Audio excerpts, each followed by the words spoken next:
As students of prophecy, we have been expecting what was just announced just the other day. Check this out. Paul Ryan says America needs Catholicism. Let me scroll down just a little bit here. It says, House Speaker Paul Ryan made the case Thursday for Catholicism as a faith that can help solve the country's problems. Ryan, who is Catholic, lamented at the National Catholic Prayer Breakfast what he sees as a deepening sense of identity politics and tribalism in the country, as well as a trend of moral relativism that is becoming more and more pervasive. And just so you know, he's not going to be the last one to suggest this in the coming days. And how do I know this?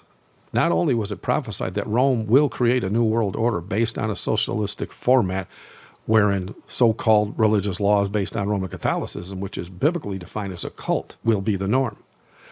The popes of Rome, as well as many Vatican prelates, have declared over the last century or so their bold desires to take over the USA completely. And for those that don't believe me on this, notice the following quotes from many Roman Catholic politicians and church leaders over the years. This first one says, there is one and only one sure democracy, the Catholicism of the popes. And that's why Ryan said what he said. The next one says, the old Protestant culture is about at the end of its rope. Why can't we make the U.S. Catholic in legislation, Catholic in justice, aims and ideals? And the next one says, if Catholics ever gain sufficient numerical majority in this country, religious freedom is at an end. So our enemies say, so we believe. In the book, Confusion Twice Confounded, Monsignor Joseph H. Brady states that the U.S. Supreme Court is wrong in decisions regarding separation of church and state. He says a sound view of the Constitution in its relation to religion probably awaits a change in personnel in our highest tribunal. And then the next one says, but constitutions can be changed, and non-Catholic sects may decline to such a point that the political prescription or ban of them may become feasible and expedient. And they actually state what protection would they have against the Catholic state. And then this next one says, under the influence of Germanic customs and concepts, torture was little used from the 9th to the 12th centuries. But with the revival of Roman law, the practice was reestablished in the 12th century. In 1252, Pope Innocent IV sanctioned the infliction of torture by the civil authorities upon heretics, and torture came to have a recognized place in the procedure of the inquisitional courts. And by the way, John Paul II declared all non-Catholics are heretics. And now John Paul II is considered a saint.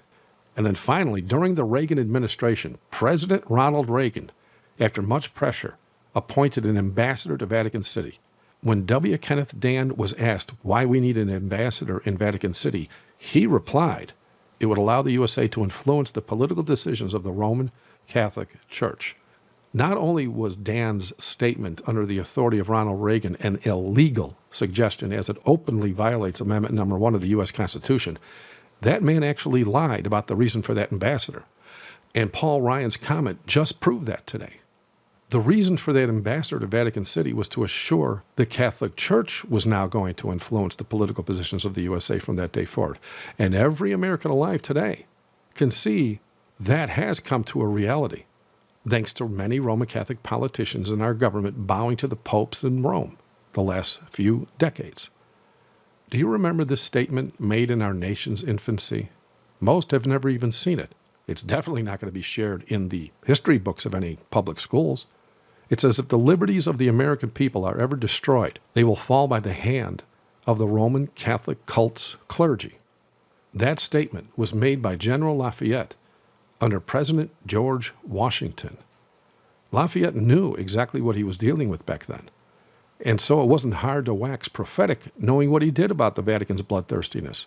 He knew, like everyone else back then, that the American nation started because many people fled those countries wherein popes were torturing and killing their loved ones during their prophesied 1,260-year rampage that Jesus declared to be the Great Tribulation. And yes, thanks to the hirelings that bowed to Rome on the pulpits all the way up till today, billions of Christians now think that the Great Tribulation is still future because of all those Vatican indoctrinated pastors today.